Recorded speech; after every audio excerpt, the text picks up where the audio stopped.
হচ্ছে কার্তিক ব্রত। প্রথমে কার্তিক মাসে অনুষ্ঠিত হয় বলে এই ব্রতটির নাম কার্তিক ব্রত। তারপরে আসছে নিয়ম সেবা ব্রত। নিয়ম করে অন্যান্য মাসে আমি যে নিয়মে চলি সেই নিয়মের থেকে এই মাসে কিছু বিশেষ নিয়ম পালন করতে হয়।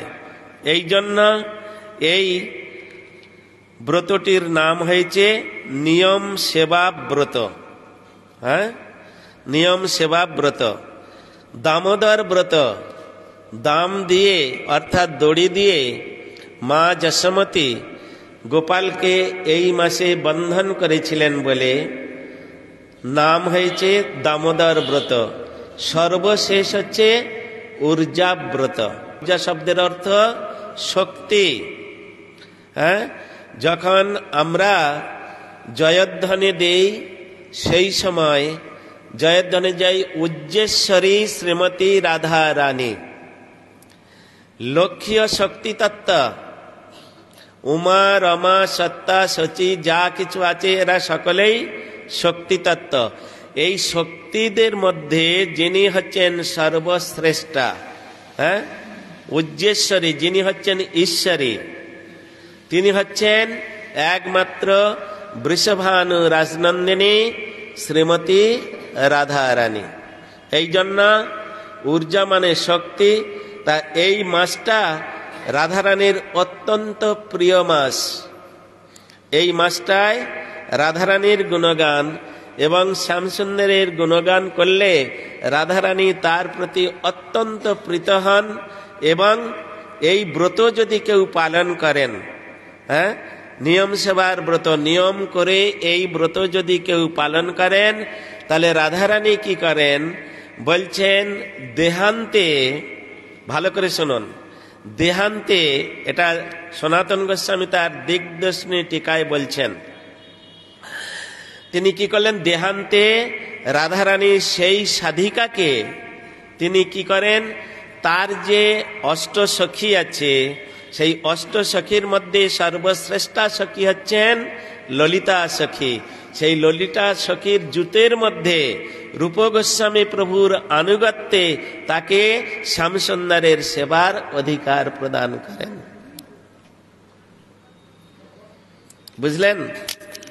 তাহলে এই ব্রত অবশ্যই সাধক সাধিকার পালনীয়।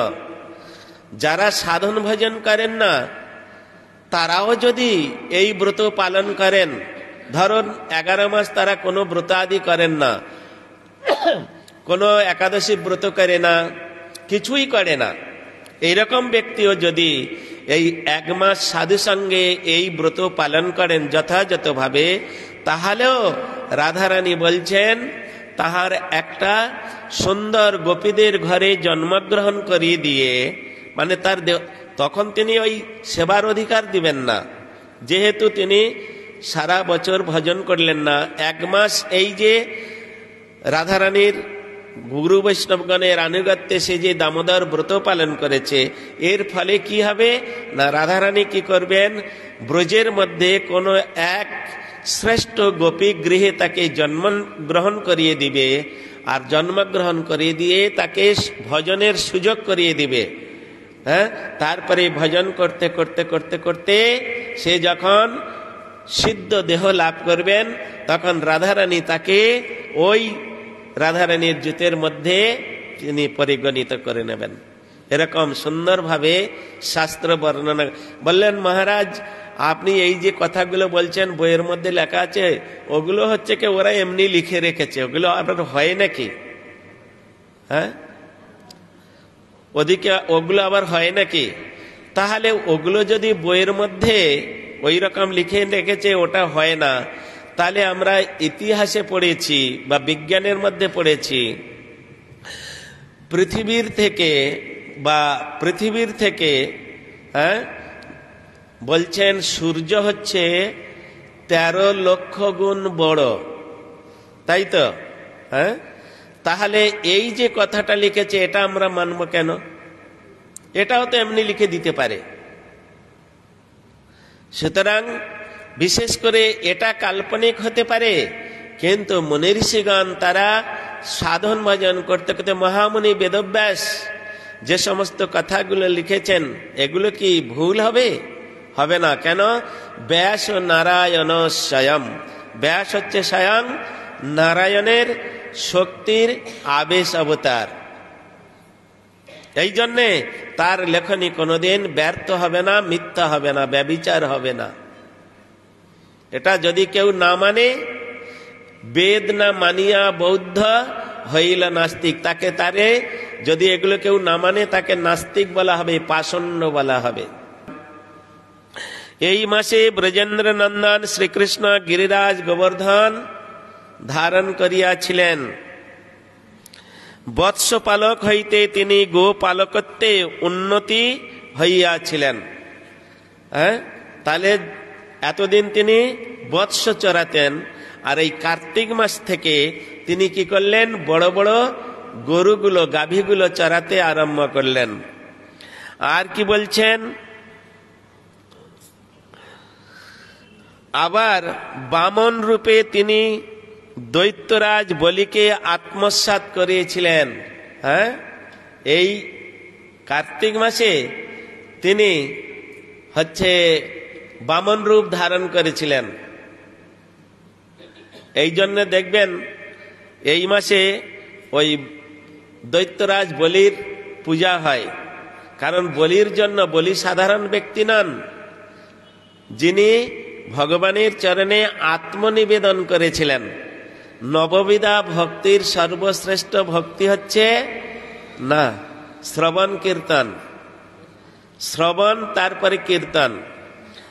এই হচ্ছে শাস্ত্রে বলেছেন 64 প্রকার ভক্তির অঙ্গ আছে, তার মধ্যে নববিধা ভক্তি শ্রেষ্ঠ। সেই নববিধা ভক্তি কি?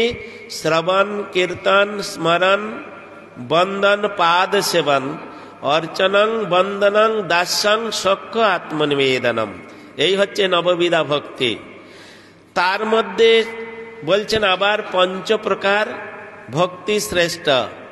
সেই 5 প্রকার বলছেন, কি বললেন না? শ্রবণ, কীর্তন আর ভগবানের ধাম দর্শন। আর বলছেন তার মধ্যে 5 অঙ্গ সর্বশ্রেষ্ঠ, সকল সাধন শ্রেষ্ঠ। এই 5 অঙ্গ কৃষ্ণ প্রেম জন্মায় 5 অল্প সঙ্গ। তার মধ্যে সর্বশ্রেষ্ঠ নাম সংকীর্তন, নিরপরাধে নাম লইলে পায় প্রেমধন। এই 5 অঙ্গ কি না? বলছেন মথুরায় বাস, শ্রীমূর্তি শ্রদ্ধায় সেবন, আর সাধন শ্রবণ, কীর্তন, স্মরণ। এই হচ্ছে 5 অঙ্গ। এটা আমাদের মনে রাখতে হবে। আর তার মধ্যে সর্বশ্রেষ্ঠ হচ্ছে নাম সংকীর্তন। সেই নাম সংকীর্তনটা অপরাধ শূন্য হয়ে নাম করতে হবে। আছে না? অপরাধ শূন্য হয়ে লহ কৃষ্ণ নাম, কৃষ্ণ মাতা, কৃষ্ণ পিতা, কৃষ্ণ ধন প্রাণ, কৃষ্ণের সংসার করো ছাড়িয়া না চার।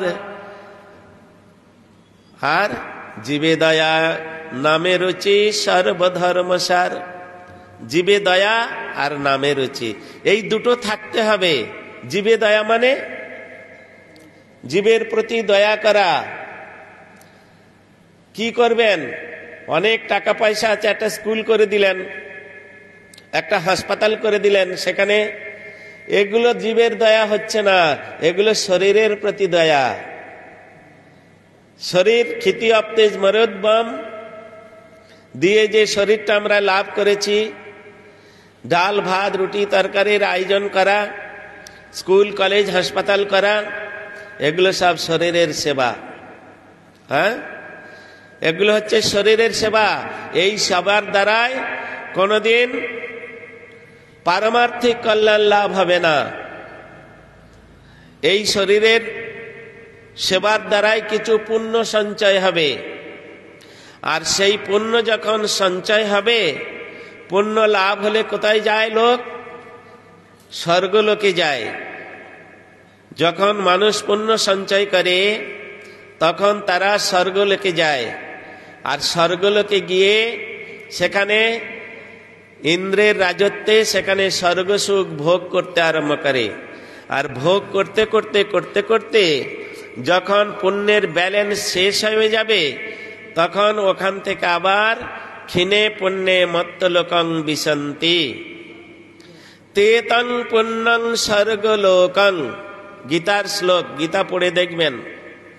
তে তং পুণ্যং স্বর্গলোকং ক্ষীণে পুণ্যে মত্তলোকং বিশন্তি এবং ত্রয়ী ধর্মং অনুপ্রপন্না গতাগতং কাম কাম লভন্তে। অর্জুনের দ্বারায় বলছেন ভগবান শ্রীকৃষ্ণ, তে তং ভুক্তং, যে যেরকম পুণ্য সঞ্চয় করে তিনি সেই প্রকারে স্বর্গলোকে গিয়ে কি করে, ওই পুণ্য ভোগ করতে থাকে। তে তং পুণ্যং স্বর্গলোকং। যখন পুণ্যের ব্যালেন্স শেষ হয়ে যাবে তখন আউট অফ স্বর্গ, স্বর্গ থেকে বিতাড়িত হতে হবে, ওখানে আর রাখবে না। সেই রকম ভাবে ক্ষীণে পুণ্যে মত্তলোকং বিশন্তি, আবার তোমাকে এখানে আসতে হবে। তখন পুনরপি জননম পুনরপি মরণম তদবদ জননী জঠরে শয়নম ইতি সংসারে স্ফুটতর দোষ কথমীয় মানব তব সন্তোষ। আমাদের পুনরায় আবার মাতৃগর্ভের মধ্যে প্রবেশ করতে হবে। এটা ভাববেন না যে মাতৃগর্ভে প্রবেশ করলাম বলেই আমি মনুষ্য জন্ম লাভ করব, এটা কিন্তু আশা করবেন না। জন্মগ্রহণ আমাদের এই জগতে করতে হবে। কুকুর, শুকর, ছাগল, গরু, গাধা, ভেড়া এগুলিও জন্মগ্রহণ করতে হয়, পাখিগুলিও জন্মগ্রহণ করতে হয়। তো যখন গর্ভে আমরা থাকলাম, যার গর্ভে আমরা থাকলাম বা যার গর্ভে প্রবেশ করলাম তিনি আমার মা। তিনি যদি একটা কুকুরের গর্ভে আমি প্রবেশ করি তাহলে কুকুরটা আমার মা হচ্ছে। মনুষ্যকুলে জন্মগ্রহণ করব এ আশা একদম ক্ষীণ, যদি কেউ হরি ভজন না করে। বিনা হরি ভজনে কেউ মনুষ্যকে জন্ম লাভ করবে এটা কোথাও বলা নাই। কৃষ্ণ ভজিবার তরে সংসারে আইন, এই কথাটা যদি আমরা পালন না করি, আচরণ না করি, তাহলে কিন্তু আবার মনুষ্য জন্ম পাওয়া খুব দুষ্কর ব্যাপার, অত সহজ নয়। অত সহজ। এই জন্যে জলজা নবলক্ষানি স্থাবরা লক্ষ বিংশতি ক্রিময়া রুদ্র সংখ্যক পক্ষিণাং 10 লক্ষক ত্রিংশ লক্ষানি পশব চতুর্লক্ষানি মানব। এই হচ্ছে হিসাব দিয়েছেন। 84 লক্ষ জনি, 84 লক্ষ জনের মধ্যে বলছেন জলজা নবলক্ষানি। জলে যে সমস্ত প্রাণীগণ থাকে ওই রকম প্রাণী হয়ে 9 লক্ষ জন্ম আমাদের কেটেছে। হিসাব করুন, হাতে করে হিসাব করবেন। জলজা নবলক্ষানি স্থাবরা লক্ষ বিংশতি। স্থাবরের মধ্যে স্থাবর কাদের বলা হয়? যারা এক স্থান থেকে অন্য স্থানে যেতে পারে না তাদেরকে বলা হয় স্থাবর।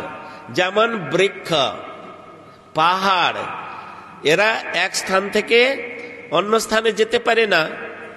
এই রকম ভাবে আমাদের কত জন্ম কেটেছে? 20 লক্ষ জন্ম। স্থাবরা লক্ষ বিংশতি কত হলো? 29।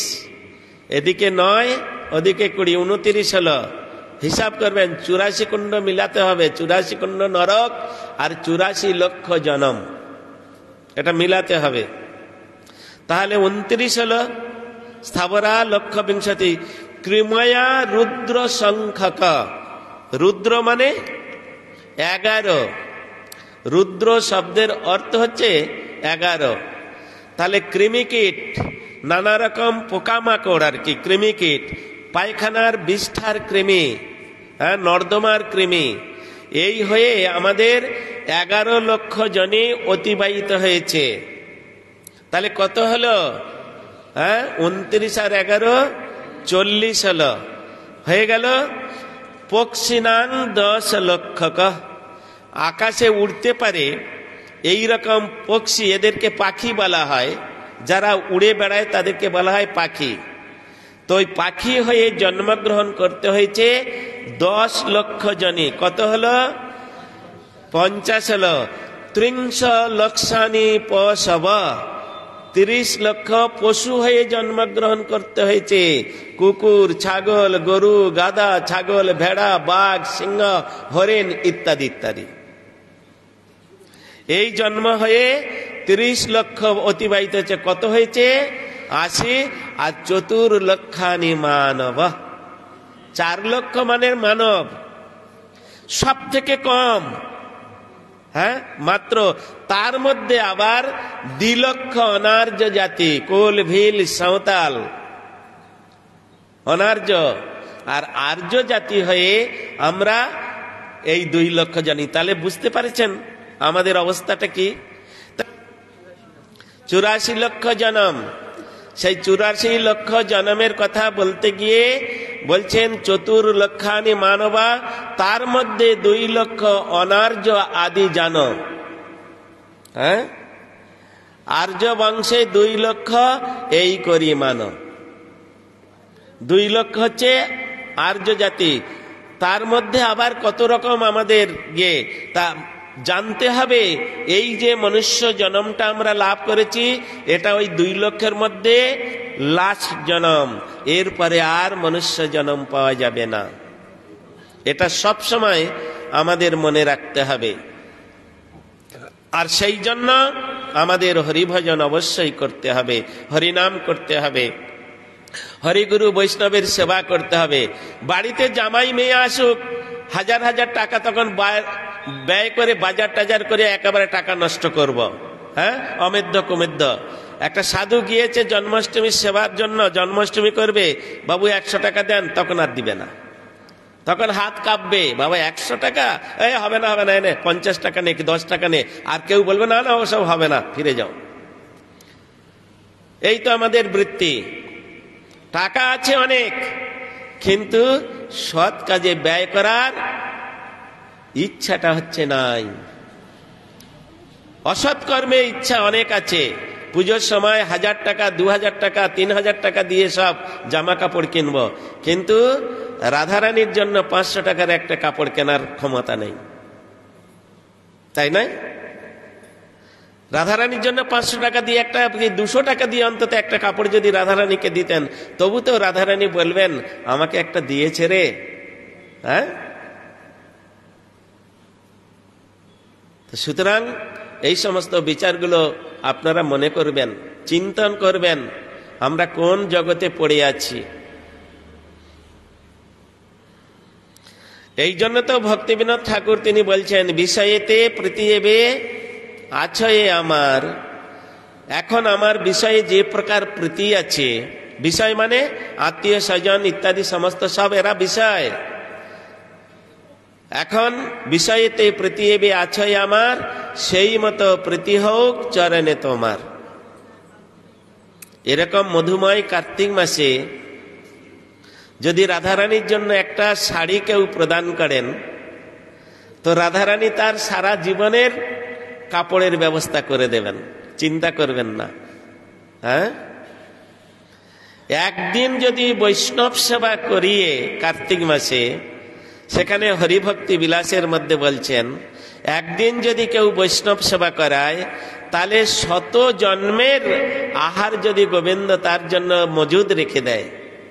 হ্যাঁ, 100 জন্মের, এক জন্মের নয়, 100 জন্ম ধরে কি খাবে সে, গোবিন্দ তার জন্য মজুদ রেখে দেয়, যদি একদিন কেউ বৈষ্ণব সেবা করায়।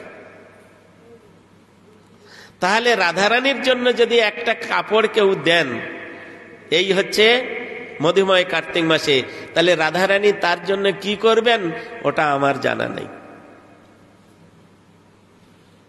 এই জন্য হচ্ছে এইখানে দামোদর মাসে সেই কথা বলছেন, স্কন্দ পুরাণে ব্রহ্মা নারদ সংবাদে বলছেন, ব্রহ্মা নারদ সংবাদে বলছেন, সমুদায় তীর্থস্থানে যে ফল হয় সর্বপ্রকার দানে সেই ফল অর্জিত হয়। সর্বপ্রকার মানে যে কোনো একটা বস্তু দান করলে, কোন বৈষ্ণবের দান করুন, কোন গুরুদেবকে দান করুন, ভগবানকে দান করুন। বলছেন এই কার্তিক মাসে সমুদয় তীর্থস্থানে ভ্রমণ করলে যে ফল হবে, সর্বপ্রকার দানে সেই ফল অর্জিত হয়। কার্তিকে অর্জিত ফল তাহার কট্টাংশের একাংশের যোগ্য নয়। কার্তিক মাসে যদি কোন বৈষ্ণবকে, কোন বা গুরুদেবকে বা ভগবানকে যদি কোনো বস্তু দেওয়া যায়, তাহলে বলছেন ওই তীর্থস্থানে দান করলে যে ফল হবে, বলছেন তাহার কট্টাংশের মানে 1 কোটি অংশের এক অংশেরও যোগ্য নয়। ভালো করে বুঝবেন, এটা স্কন্দ পুরাণে স্বয়ং ব্রহ্মা নারদ সংবাদে ব্রহ্মা নারদকে বুঝাচ্ছেন।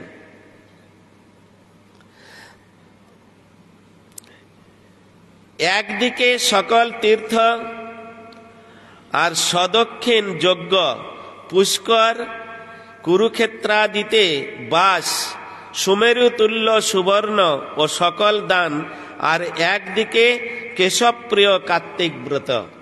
সুমেরু তুল্য সোনা যদি কেউ দান করে,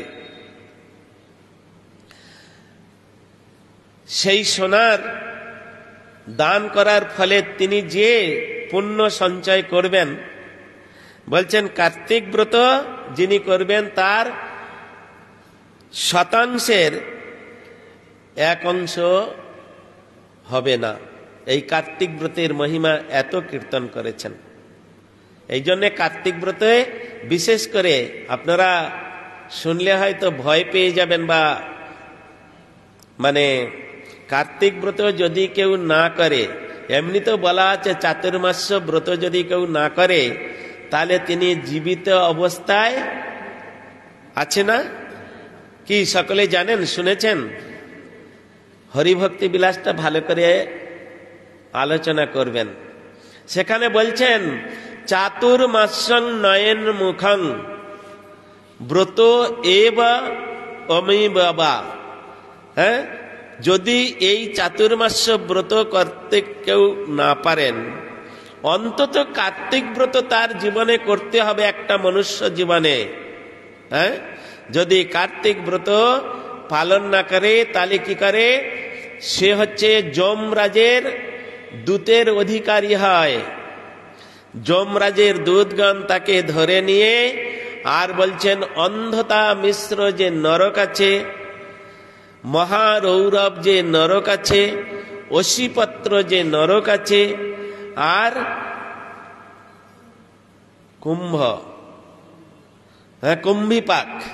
কুম্ভিপাক যে নরক আছে, এই 4টে ভয়ানক যে নরক, 84 কুণ্ড নরকের মধ্যে 4টে নরক হচ্ছে অতি ভয়ঙ্কর। শুধু ভয়ঙ্কর বলা হয়নি, সেখানে দেখবেন ওই টিকার মধ্যে লেখা আছে অতি ভয়ঙ্কর। তা যারা এই নিয়ম সেবার ব্রত মানে কার্তিক ব্রত পালন করবে না, কার্তিক মাসে যারা আমিষ ভক্ষণ করবে, ওই যমদূতগণ তাদেরকে ধরে নিয়ে এই 4টে নরকের মধ্যে একটা নরকে নিক্ষেপ করবে। একদম স্পষ্ট ভাষায় হরিভক্তি বিলাসে বলা আছে। অর্থাৎ এই জন্য বলেছেন কার্তিকে আমিষং ত্যাজেত, কথাটা বলা আছে না শ্লোকটার মধ্যে? কার্তিকে আমিষং ত্যাজেত এটা বলা আছে, সুতরাং ওটা ত্যাগ করতে হবে। এই জন্য ওই নরকে, যে কোনো একটা নরকে পতিত হতে হবে। কতদিন এই নরক যন্ত্রণা ভোগ করতে হবে? যাবৎ চন্দ্র দিবাকরৌ উদীয়মান জগতে। আমরা দেখেছি পাড়াগাঁয়ে অন্যান্য মাসে সমস্ত সব অমেদ্য কুমেদ্য একদম পেট ভরে খায়, কিন্তু পাড়াগাঁয়ের দিকে বিশেষ করে আপনারা 24 পরগনা মেদিনীপুর এইসব স্থানে যাবেন, ওরা কার্তিক মাসে ঘরে ঘরে ওই গীতা, তারপরে রামায়ণ, তারপরে মহাভারত এই বসায় মানে তারা স্থির করে একটা পাটের আসন করে, সেই আসনে গীতা বা রামায়ণ বা মহাভারত তারা 1 মাস অবধি এই কার্তিক মাসে তারা পাঠ করে। কেউ পাঠ করছে, কেউ শুনছে, কেউ পাঠ করছে, এরকম করে। আর এই 1 মাস তারা হচ্ছে কে আমিষ ভক্ষণ করে না, নিরামিষ খায়। আমি এটা অনেক জায়গায় দেখেছি, বহু জায়গায় দেখেছি। কিন্তু আমরা শহরের বাবু তো, এই জন্য আমাদের ওগুলো করতে হবে না। 1 সেকেন্ডের মধ্যে কাবু করে দেবে বাবুকে, হ্যাঁ, যমদূত। 1 সেকেন্ড না, 1 পলক, 1 পলকের মধ্যে বাবু কাবু হয়ে যাবে। শেষের দিন ভয়ঙ্কর, যেদিন রবির নন্দন বাঁধবে কষে। হ্যাঁ, চোখের সামনে খেতে বসেছে, লুচি খাচ্ছে, একটা খেয়েছে, পাতে আরো 4-5টা রয়েছে, আর খাবার সময় হলো না, ডাক এসেছে, চলে যেতে হলো। এত সহজ মনে করবেন না। অহংকার বিমূঢ়াত্মা কর্তার অহং ইতি মন্যতে। গীতার মধ্যে বললেন, যারা এই প্রকার আমি ধনী, আমি মানি, আমি জ্ঞানী, আমি পণ্ডিত, এই সমস্ত অভিমান করে যারা আমার ভজন করে না, হে অর্জুন, হ্যাঁ, তারা হচ্ছে নারকী, তারা অবশ্যই নরকে গমন করবে। এই সমস্ত চিন্তা ভাবনা